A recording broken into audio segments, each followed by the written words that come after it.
Praise the Lord. ஒரே ஒரு வசனத்தை கூட காண்பித்து கொடுக்கிறேன். உபாகமம் 30வது அதிகாரம் 5வது வசனம்.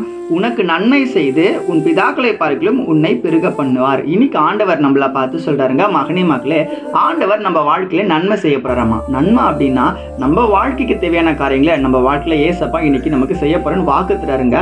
நம்மள பெருக பண்ண போறேன்னு சொல்றாருங்க. பெருக பண்ண போறதுனா எல்லாரும் கட்டிலும் மகனே மகளே, நீங்க ஆசீர்வாதமா வாழ போறீங்க. இந்த ஆண்டு உங்களுக்கு ஆசீர்வாதமா ஆண்டாக அமைய போகுது. உங்க வாழ்க்கையில் இருக்க கண்ணீர்கள் எல்லாமே மாறப்போகுது. உங்க பிரச்சனைக்கு ஒரு பதில் இருக்கு. உங்க தேவைகள் சந்திக்கப்பட போகுதுன்னு இன்னைக்கு ஆண்டவர் உங்களை பத்தங்க சொல்றாரு. ஏசப்பா உங்களை கைவிட மாட்டாருங்க. நிறைய மனுஷங்க உங்ககிட்ட சொல்லலாம், நீங்க ஆண்டவரை தேடுறது வேஸ்ட், நீ சர்ச்சுக்கு போகாத, ஏசப்பாக்குள்ள இருக்காத, நீ என்னதான் ஏசப்பா தேடி போனாலும் ஆண்டவர் உங்களுக்கு நன்மையா செய்யறாரு இல்லைன்னு சொல்லி நிறைய மனுஷங்க ஏசப்பா விட்டு பின்மாற்றத்துக்கு உங்களுக்கு கொண்டு போகலாம். ஆனா நீங்க விசுவாசமா இருக்கும்போது அதற்கான பலனை நீங்க நிச்சயமா பார்ப்பீங்க.